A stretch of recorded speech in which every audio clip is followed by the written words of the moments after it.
Okay, so welcome to our first lecture on morphology. Uh, in morphology, part one, we begin with some basic concepts and terms.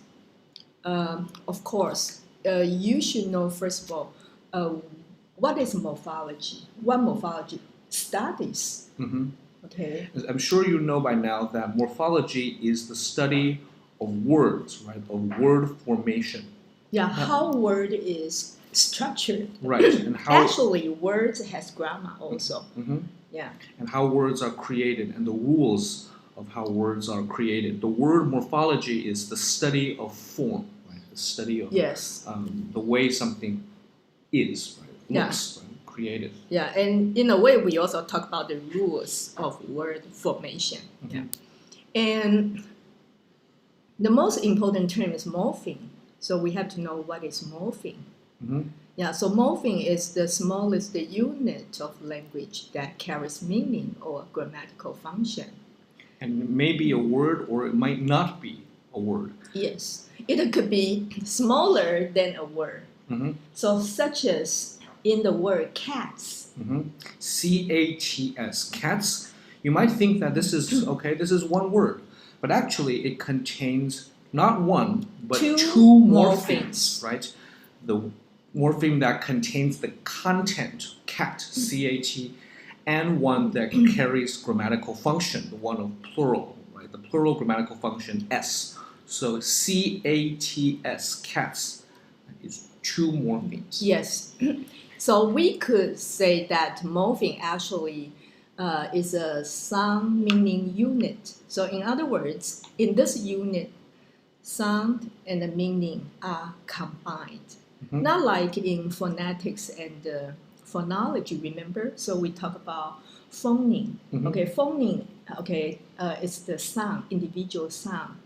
But actually, there's no meaning. Mm-hmm. So like p, Mhm. there's no meaning. There's no meaning unless it transforms into a morpheme, right? And you add something and it becomes a morpheme, and then you put the meaning with the sound, you match it, and you have a morpheme.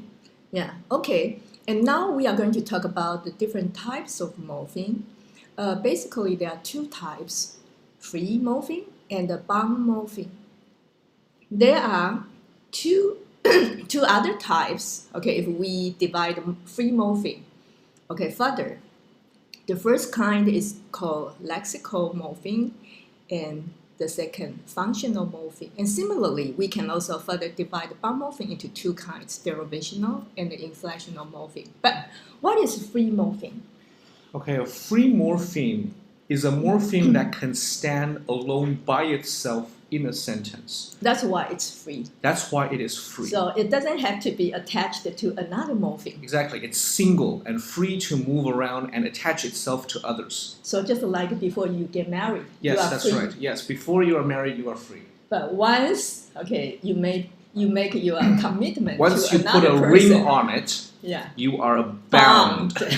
Okay. Okay, so we should give an example. Yeah. So an example of a free morpheme in English is cat, C-A-T, dog, D-O-G. These are all free morphemes because they can stand alone in a sentence. A bound morpheme would be like the plural S, right, or the apostrophe S, or the ed, right, to indicate past tense. These are all bound morphemes in English. Yeah, and then we say lexical morpheme and the functional morpheme. And lexical morpheme actually is the so-called open class. And do you know why it is open? It's an open class because in the language you can easily add new morphemes to it, right? You can easily add new words to this class, constantly create new content. Yeah, such as verbs, Mm-hmm. nouns, adjectives, and the adverbs. And adverbs, yes. Yeah, even though you might see more, maybe nouns and adverbs. Mm-hmm. For example, like we have created a lot of new words. A lot of new English. words, right? Like selfie, Yeah. right? This is a word that is recently more new. Or on Facebook, the word like. This has a new meaning now. So we're constantly creating new meanings and new words. And these words are in the open class. Yes, and by contrast, it's really unusual to create new words to functional morpheme. I mean, new family, new member. Okay, so that's why we call it closed. So, for example, like articles. Right. Okay. And, yeah. right. And the. Preposition. Right. In, on, under. Conjunction. Right. Okay. And. But. And pronouns. Right. He, she, it. Yeah. Even though in history once, people tried to add, a neutral, third person pronoun. Okay. Because we have, she, he, but then it's really difficult to add a closed class morpheme. Yeah, okay. And bound morpheme,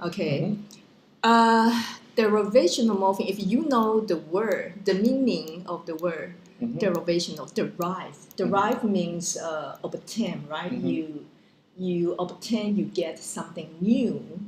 Therefore, when we have a derivational morpheme, it means by adding this morpheme, we create a new word, a totally new word. Exactly. So, for instance, the word teach and teacher, the ER you add, it means something different, right? Teach and teacher mean different things. So, the ER is a derivational bound morpheme that is used to create a new word. That means something different from the original teach. It refers to the person. It changes from verb to noun. So the ER is a derivational bound morpheme. Yeah, okay. But then sometimes, the meaning looks similar. Okay, for example, like a quick. Quick is an adjective, but if you add ly, it becomes quickly. And quickly actually is a different word. It's a different word. It's a new word, right? Even though they share, similar meanings. However, it's a different syntactic class. Yeah, they have a different part of speech. Yes. Okay. But when we talk about inflectional morpheme, actually you don't create a new word. You simply inflect on a word, which reflects its function, its grammatical function. Remember earlier we say morphology is about word formation. How words are formed, but also how those in the process of formation, they follow certain rules. So that's the grammatical function. So here exactly in inflectional morpheme, we see, those grammatical functions are encoded. They are marked. For example, like a cats. Right. So the plural s.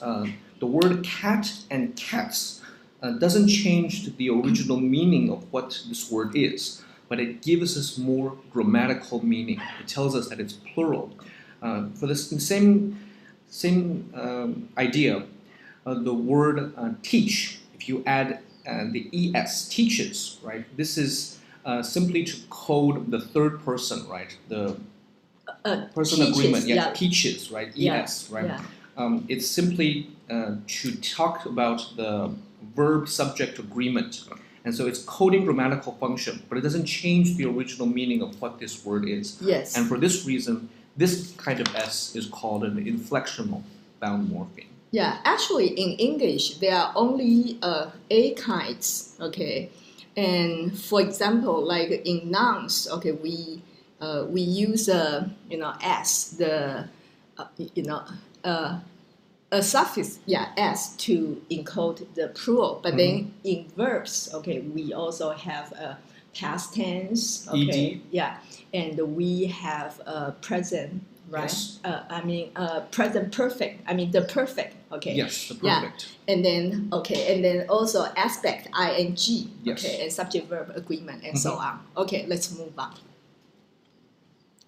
And now we are talking about two ways to classify bound morphemes. Earlier we talked about inflectional and derivational morphemes, and now let's get to a second way, according to where their position, appearing, So, for example, okay, if you add something, okay, to a morpheme in the beginning, then we call it prefix, okay, and in the if we insert it, okay, and then we call it an infix, and then if this, okay, morpheme is attached to a base, okay, which is called stem at the end, and we call it suffix. Mm-hmm. And what about circumfix? It's really quite impossible to see in English. That's right. It's very.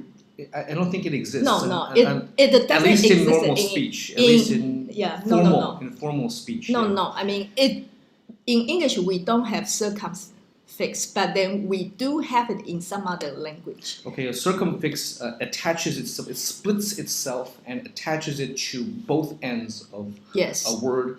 And that's a circumfix, right? So it's split into two parts, and in the beginning and at the end. Yeah. Okay, yeah. Mm-hmm. It surrounds the word. Yes, okay. Yeah, so this is another kind of way to classify bound morphemes. Yeah, and then since you know the word meaning of affix, okay, means attach. We attach it to something else. So affixation, okay, is a process. It means that we have affixes which are attached to something, a base, okay, and this base is called a stem, okay, yeah, and if this stem, okay, is a single, okay, it's a single morpheme, in other words, that you cannot further divide it up, and we call it a root, okay. However, we sometimes have a complex base. For example, like in readership, okay, we actually have, okay, reader and then ship, okay, but then reader as a base or a stem, actually it can be further divided up into two more morphemes, like read and er. Er, yes. So in that case, we cannot call it a root. Okay, so then it's a complex base. Yes. So, and root, actually, sometimes the root is free. I think in most cases. However, there are rare, very few cases, okay, we do see the so-called bound stem, okay, bound root. Okay, and why we call it bound? Because look at the word inept. Yes. Actually, apt doesn't mean anything, yes. right? So when it doesn't mean anything, means it cannot stand alone like a free morpheme. So therefore, it's a bound morpheme. Right. It's a bound morpheme, so therefore we say it's a bound root. But actually, you probably cannot find many examples. Okay, here I give you 3. Yes. Okay, and then here from this slide, you can further see, okay, the relationship. For example, like stem as a free morpheme, right? And it happens to be one word also. By the way, Andrew, so free morpheme, okay, in terms of part of speech, normally there are verbs, nouns, adjective, and the adverb, right? That's right. Yeah, we talked about that earlier. So now, system is a noun, okay? And we can further expand it by adding more morpheme. For example, now if we use a derivation of morpheme, what kind of word can you derive? So here we see we can add an atic, right? The suffix atic to create systematic, which is an adjective, right? Yes, then it turns from a noun to an adjective. Right. Right, but then we can also add something else at the beginning, a prefix. Un, right? Unsystematic, which is a different word than systematic. Yes. Right. So the un is a prefix. Okay, and then we can add further more, okay, suffixes. So like al, unsystematical. And then an ly, right? Unsystematically. Yeah. And this is the process of affixation. Yes. And with each addition, the root and stem changes. The stem changes, we should say. Yes, right? yes. And then also it helps us to derive more and more new words. Mm-hmm. So that's it for our first mini lecture on morphology. We'll see you next time. Bye-bye.